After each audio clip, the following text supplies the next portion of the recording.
할렐루야. 온 식구 모두 다 믿음으로 사는 복된 가정 되시기를 바랍니다.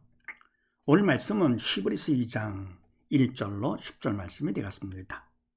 각자 먼저 문답식으로 해보시고 해설을 듣고 확인하신 후에 매일 가정 예배 또 주일 예배를 들으시기 바랍니다. 갑을 봅니다. 하나님 법칙과 지지 성경 명령 공식 1호로 문답 확인하기. 우리가 말씀 볼 때 공식 갖고 보라고 그랬습니다. 그래야 말씀 정확히 큐트가 되는 것이죠. 말씀 바로 볼 수 있고 또 뭐랍니까? 그 말씀을 바로 내가 받으니까 말씀을 바로 내가 본거가 되죠. 적당히 하면 시간만 많이 걸리고요.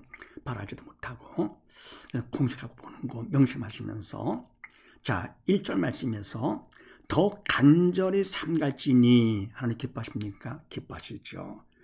삼가하라는 거니까 산자가 되라 그러는 것이죠. 그래서 바로 이것은 산자 죽은 자 산자가 되지요. 다음 두 번째는요. 그럼 누가 하느냐? 이거는 하나님께서 주인 되시고 왕 되시기 때문에 하나님께서 하시는 것이죠. 산자 죽은 자 인간 할 수 있습니까? 못하죠. 그래서 하나님께서 만약에 왕 만유의 주가 돼서 하나님 하신다. 모든 걸 다 검역하시는 것이죠. 그럼 세 번째는요. 그럼 왜 하라 말라? 선이다 악이다 왜 하시느냐? 그거는 죽지 말고 살라 그러는 것이죠. 우리가 다 죽었기 때문에 살라고 하는 것이고 또 그러면 살아도 죽지 말고 그냥 계속 살아라 이렇게요. 그래서 왜 하라 말라 또 선을 택하고 악을 버려라 왜냐할 거 같으면 죽지 말고 살라고 하시는 것이다. 그 다음에 네 번째 그럼 우리가 말씀대로 할 때와 안 할 때 달라지는데 자 우리가 말씀대로 안 했다. 그럼 어떻게 됩니까? 그건 죽은 자가 되죠. 왜냐하면 말씀은 생명이 되면서 말씀을 허락을 하는데 말씀대로 안 하면 하나님 뜻에 벗어나는 죄가 되니까 죽은 자가 되는 것이고요. 또 그럼 만약에 한다 그러면 어떻게 됩니까? 한다? 그래도 그것도 죄가 된다. 왜냐하면 그거 같으면 믿음으로 좋지 않은 모든 게 다 죄가 된다. 인간은 주인이 아니잖아요. 누가 주인이 하나님께서만의 주인 되시죠. 그래서 인간이 아무리 간절히 삼가한다 하더라도 그거 갖고 내가 산자가 될 수가 없지요. 그래서 하나님께서만 하셔야 된다 이렇게요. 그러니까 내가 한다 그거 같으면은 내가 주인 내가 왕이 아니기 때문에 안 됩니다. 믿음으로 성령의 도구로 쓰임 받을 것 같으면 어떻게 되느냐? 그분이 하시니까 되는 거죠. 되는 거. 그래서 그다음 다섯 번째 어떻게 되느냐? 바로 그거죠. 내가 믿음을 받아서 성령의 도구로 쓰임 받아 돼야만 된다. 하나님의 말씀은 하나님께서 하시는 것이지 주의 일은 주님이 하시듯이 하나님의 말씀은 하나님이 하시는 거고요. 인간은 주의 일을 할 수도 없고요. 하나님의 말씀대로 행할 수도 없고요. 하나님의 말씀은 볼 수도 알 수도 행할 수도 없습니다. 왜냐하면 그것은 영적인 말씀이기 때문에 4차원의 말씀이라서 영이 있는 성령께서만 하실 수가 있는 겁니다. 그래서 내가 하나님 믿으면 믿을 만큼 성령 하나님께서 나를 도와서 그분이 하시니까 더욱 하늘을 삼가하게 되는 것이죠. 그래서 이와 같이 해서 한 말씀이나 하더라도 바로 고집하고 보는 거요.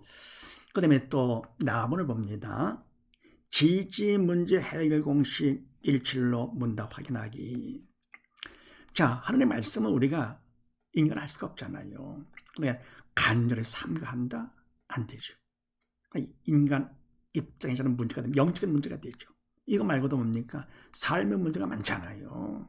그럼 이때 이런 문제를 만났을 때 우리는 어떻게 하느냐?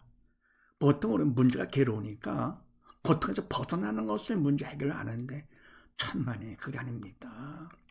모든 문제 다 하나님 다 허락하시는 거 아닙니까? 그분께서 허락하시고요. 그래서 그분 뜻이 있어요. 그래서 바로 뭡니까? 공식을 주시는 것입니다. 문제 공식을요. 자, 그렇게 하시고 8절 말씀에서 복종한 것을 보지 못하고 사나 죽은 자 이건 죽은 자가 되죠. 복종한 것을 봐야 산자가 되는 것이 하나님 기뻐하지 않기 때문에 이거는 죽은 자. 그리고 뭡니까? 이것은 인간이 할 수가 없잖아요. 그래서 인간 입장에서는 바로 문제가 된다. 하나님의 말씀은 결국은 영적인 문제가 되는 것이죠. 자, 그럼 이와 같은 문제가 있을 때, 또 삶의 문제가 있을 때 어떻게 하느냐? 문제 공식에 대입합니다. 자, 첫 번째, 누가 문제냐? 모든 문제는 다 사단이 일으킵니다. 그래서 사단의 문제다. 단 만약에 왕이신 만주주가 되신 하나님께서 허락하신 범위 안에서 사단의 문제를 일으킵니다.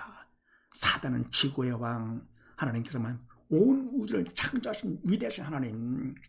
그래서 우주 안에서 지구는요 먼지 만들 못해요. 너무 작아가지고. 그러니까 사단과 하나님은 비교가 안 되는 것이죠. 하나님께 허락한 범위 안에서만 하게 되고요. 문제를 일으킨다고 하더라도. 그래서 사단은 내가 문제를 일으켜가지고 괴로워하면서 빨리 죽으라고 스트레스 받아가지고는요. 하나님께서 문제를 왜 허락하시느냐. 그거는 살라고 기도를 하지 않으니까요. 그래서 같은 문제를 갖고 하나님과 사단은 목적이 다른 것이죠. 그게 누가 문제냐. 모든 문제 사단에다 꼭 명심하시고. 두 번째 무엇이 문제냐. 사단은 죽음의 영이잖아요. 성령께서는 생명의 영이 되시고 그래서 성령의 역사 믿음을 산 자를 통해서 사람을 통해서 사언행에 주체가 되어주시고요. 그러면 우리가 사단은 죽음의 영으로서 믿음이 없어 영이 죽은 자 옛사람을 통해서 사언행에 주체가 되는 것이죠.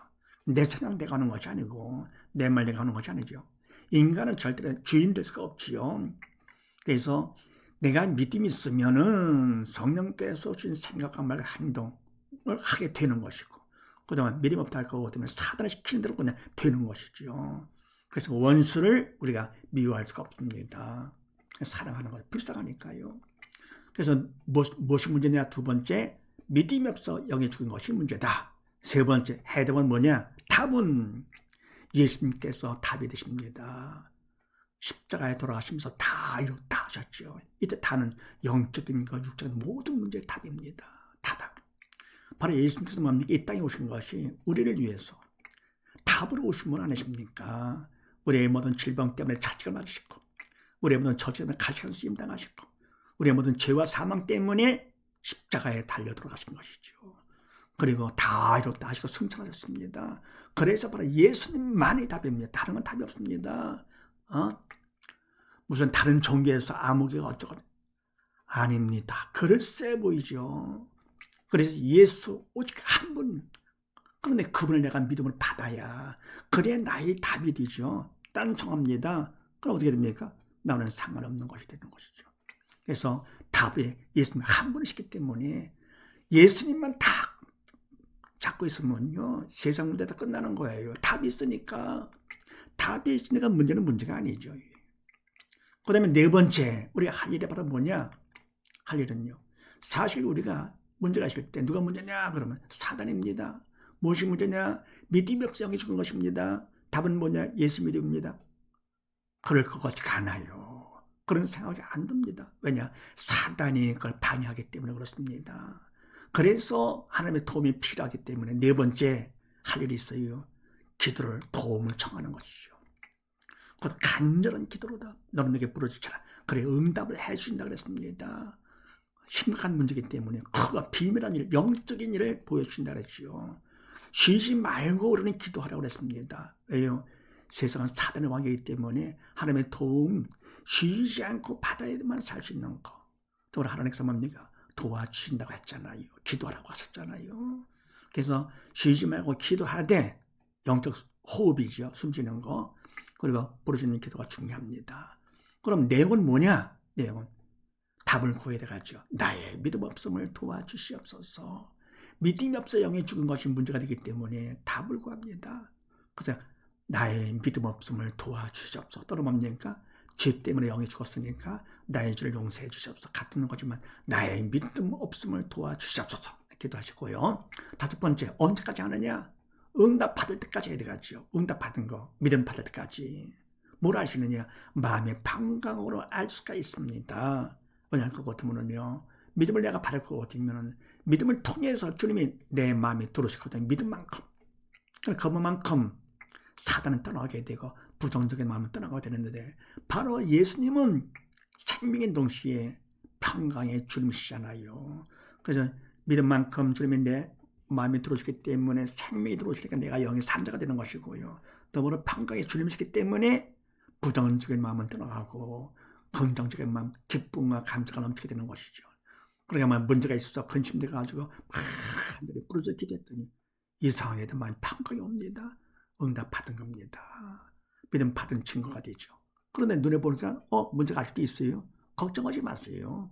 육은 영의 그림자이기 때문에 이미 그건 끝난 겁니다. 그런데 빨리 안 끝나고 문제가 그런 말은 뭡니까? 하나님께서 믿음의 뿌리를 내리라고 그런 기회를 주신 거니까 그것도 더 감사하지요. 그래서 마음 파고가요 기도하는 걸 명심하시고, 6번째, 그럼 왜 하나님께서 이런 문제를 왜 허락하시느냐? 사랑의 하나님이시고 좋으신 분이신데 왜 허락하시느냐? 좋으신 분이시기 때문에 허락하시는 것이지요. 왜냐하면 그거거든요. 이유는 믿음 받아 살라고. 하나님께서는요, 말씀을 주신 것도 그렇고요, 예수님을 보내신 것도 그렇고요, 그냥 모든 다 한 가지입니다. 오직 예수, 오직 믿음, 그겁니다. 네. 뭐 다른 걸 못한다, 가족이 없다, 상관없어요. 살기만 하면 돼요. 하나님, 부모도 자식이 뭡니까? 죽지 않고 사는 거 제일 원하죠. 공부를 못해도 못나도 내 새끼, 잘나도 내 새끼가 되는 거죠. 하나님 더욱더 그러십니다. 그래서 오직 예수, 오직 믿음. 그래서 왜 허락하시느냐? 믿음 받아 살라고. 살아야 아버지 집에 와서 함께 살 수 있는 것이고, 그러면 죽을 거고 지옥 가니까요. 부모는 뭡니까? 죽으면 무덤으로 가잖아요. 무덤 가는 게 낫죠. 지옥 가는 것보다는요. 그리고 살아야 못난 자식이라고 하더라도 산 자식은 부모를 같이 부모 집에 와서 함께 살 수 있잖아요. 그 다음에 7번째, 문제가 있을 때 산 자와 죽은 자 반응이 다르고요, 보는 관점이 또 다릅니다. 자, 그러면 죽은 자는 무엇을 보고 문제가 있을 때 무엇으로 보느냐 하는 것인데, 죽은 자는 영이 죽었기 때문에 영적인 것은 모르고요, 그리고 눈에 보는 육적인 문제를 봅니다. 문제를. 그리고 무엇으로 보느냐? 문제로 보는데, 문제는 문제가 아니라 문제로 보는 믿음이 없는 내가 문제가 되죠. 왜 그렇습니까? 믿음이 없어 영을 죽었기 때문에 주님께서 다시 오셔서 산자 죽은 자 심판하실 때 죽은 자가 돼서 심판을 받아 사단과 함께 지옥 가니까, 무덤 가는 건 낫지요. 끝나지요. 그런데 지옥 가면 영은 죽지 않습니다. 그것이 없습니다. 영원히 고통 나가는 거. 그래서 하나님께서 이 세상 살면서 문제를 허락했는데, 그 문제는 지옥 고통이 갈 거거든요. 그건 문제도 아니죠. 그거를 통해서 믿음 받아가지고 영원한 고통, 지옥 가지 말고 아버지 집에 와서 함께 살자고 하시는 거 얼마나 큰 사랑입니까? 우리가 알지 못한다고 하더라도 하나님께서는 사랑 가운데 하시는 것이죠. 부모가 자식을 사랑하기 때문에 매를 치는 건 사랑의 매죠. 자식을 하면서도 잘못했는데 그냥 놔두겠어요? 이게 사랑입니까? 무관심이죠. 사랑이 아니고. 반해서 산자는 무엇을 보고 또 무엇으로 보느냐? 산자는 영이 살았기 때문에요, 문제를 허락하신 하나님을 봅니다. 철든 자죠. 믿음으로 영적으로 철든 자. 무엇으로 보느냐? 문제를 믿음 받는 기회요, 구원 축복의 통로로 봅니다. 통로. 그게 뭡니까? 문제가 있을 때 너는 내게 부르짖으라. 내용은 뭡니까? 나의 믿음 좀 도와주시옵소서. 언제까지요? 마음 평안할 때까지. 그래서 문제를 통해서 하나님께서 나를 더 믿음 주시려고 하시는 거구나. 그래서 오히려 문제가 감사가 돼요. 믿음 있는 것만큼 감사가 되면서, 그래서 간절히 기도해가지고 믿음을 받아. 믿음 받는 기회 삼는 것이고요, 더불어 믿음 받을 거 같으면 지옥 대신에 천국 구원 받으니까 구원 축복의 통로가 된다. 그래서 문제가 아니라 문제를 만났을 때 내가 어떻게 대하느냐가 중요한 것이죠. 시험 볼 때 뭡니까? 열등생들은 문제를 보잖아요. 신뢰가 없는 사람들은 문제를 보고 괴로워하듯이요, 믿음이 없는 사람들은요, 문제를 보고서 괴로워합니다. 근심 걱정하는 것이죠. 그러면 문제를 탓하는 것이죠. 문제를 탓하고 환경 탓하고 남을 탓하고 사는 자기가 문제고, 그 문제는 가장 큰 문제, 영이 죽은 것이 문제인데요, 믿음이 없어가지고 결국은 지옥 가는 건데. 그래서 이와 같이 하나님께서 뭡니까? 문제를 허락하시면서 믿음 받는 기회, 구원축복의 통로 삼기를 원하십니다. 더불어 문제가 이와 같은 사람들은 어떤 문제가 있더라도 이제 영적 철들었기 때문에 믿음이 있으니까요, 그냥 문제까지도 그냥 범사에 집어넣어서 감사하니까 범사에 감사. 그냥 세상 살면서 어때요? 당당히 사는 거죠. 두려울 것도 없고 부러울 것도 없고, 네. 항상 하나님을 보면서 하나님이 나 아버지가 되시는데요. 전지전능하신 하나님께서 나의 아버지. 아버지께서 다 책임지시는 거니까 그냥 범세에 감사하면서 살 수 있다가 결국은 주님께서 오시면 주님과 함께 영광 가운데 아버지가 영원히 사니 얼마나 복된 사람입니까? 그런데 문제가 있어가지고 근심 걱정한다 할 것 같으면 어떡합니까? 그런 사람들은 공식을 가르쳐주면서 좀 가르쳐주면 더불어 그 사람들도 믿음을 받아서 죽은 자가 산 자, 천하보다 귀한 하나님의 자녀가 되는 거니까 천하보다 귀한 일을 한 것이죠. 해서 신앙 상담을 바라봅니까? 문제를 통해서 신앙, 믿음 받도록 하는 것 신앙 상담이죠.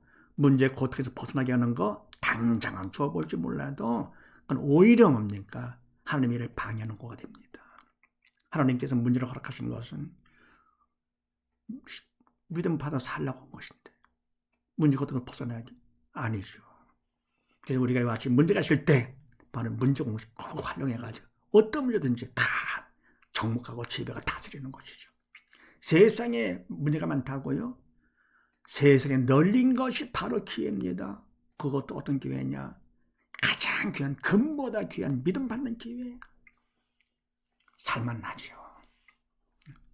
하나님 보면서 그냥 먼저 하나님 보면서 감사하면서 기뻐하면서 항상 기뻐지고 범사에 감사가 되면서 그냥 살게 되는 것이죠. 꼭 활용하시고요. 예, 그 다음에 다음으로 봅니다. 지지 믿음 받기 공식 1, 5로 본다 확인하기. 자, 믿음 받는 거 이게 바로 진짜 목적이죠. 그러니까 우리가 말씀을 보면서 산다 죽은 자 하다가 산 자가 되는 것이 아니죠. 더불어 뭡니까? 인간으로 안 된다. 그래서 문제 공식에 넣어가지고는 믿음 받는 기회를 삼아라 했는데 결론은 바로 뭐냐? 믿음을 받아야 그래야 산자가 되는 것이죠. 근데 하나님께서 뭡니까? 이와 같아서 문제 공식도 주시고 믿음 받는 공식까지 주셨으니 얼마나 감사한 일인가. 자, 그렇게 하시고 9절에서 관 쓰신 예수를 보니 산다 죽은 자 산자가 되죠. 믿음이 있어 영에 살아야 주님을 바라볼 수 있는 것이죠. 아니 그것이 뭡니까? 예수는 본다 할 때 인간 예수로 보는 것이죠. 그래서 믿음이 있어야 되는데 자 믿음 받기 공식에 넣습니다. 첫 번째 선택을 잘해야 돼요. 자유의지로 선택하는데 뭘 선택하느냐? 하나님의 말씀. 생명이기 때문에 말씀을 선택을 합니다. 관심 예수님을 보려고 인간적으로 최선을 다합니다. 두 번째지요. 선택을 하고 두 번째 할 일이 뭐냐? 인간적으로 최선을 다해 성의를 보여야 돼. 신문대로 그렇게 하십니다. 천국은 침노하는 자의 것이라고 그랬어요. 믿음으로 가는 나라에게는 하지만서도 산자문에 가는 나라, 침노하는 자, 가만히 있는다고 되는 것이 아닙니다. 그래서 인간적으로 최선을 다해 성의, 말씀대로 내가 하려고 성의를 보이죠. 그런데 인간이 한다고 되는 것이 아니죠. 내가 하면 원주가 되는 것. 성의는 보이죠. 그 다음 세 번째는 뭡니까? 할 일, 그분의 도움이 필요합니다. 인간이 아무리 험나가더라도 사단에 방해하기 때문에 안 됩니다. 그래서 그분 뜻에 내가 맞춰서 해야 됩니다. 그래서 간절한 기도로 도움을 청하는 것이죠. 그 다음에 네 번째 어떻게 하면 되느냐? 충성하면 되는데요. 이때 충성은 최선 플러스 기도가 충성입니다. 아무리 내가 최선의 성을 보였다 하더라도 그분 뜻에 벗어나면 어떻게 됩니까? 그건 죄 짓는 것이죠. 그분 뜻에 맞게 됩니다. 그래서 간절히 기도로 도움을 청하면서 할 때 충성이 되고 그 다음에 다섯 번째 그럼 어떻게 되느냐? 충성하면 다섯 번째 충성만큼 믿음을 받게 됩니다. 이 믿음이 이미 다 주신 겁니다. 영의 세계는요 과거 미래가 없기 때문에 그냥 다 해놓으신 겁니다. 내가 그냥 받기만 하면 돼요. 다 이뤘다 하신 것처럼요. 다 이뤘다. 그래서 뭡니까? 하나님의 말씀도 이미 다 된 겁니다. 말씀, 영적인 말씀 다 된 거. 내가 믿음만 있으면 믿음만큼 내 거가 되는 것이죠. 그래서 믿음 받기는 첫 번째 선택, 하나님의 말씀 선택을 하고 두 번째 인간적으로 최선의 성의를 보이고 세 번째 간절히 기도 도움을 청해서 네 번째 충성을 하면 다섯 번째 충성만큼 이미 주신 믿음을 그만큼 받게 된다. 받으면 하나님께서 내가 산자가 됐기 때문에 책임져 주시는 것이죠. 이런 사실을 믿으시고 모두 다 믿음으로 사는 복된 가정 되시기를 주의 이름으로 축원드립니다. 감사합니다.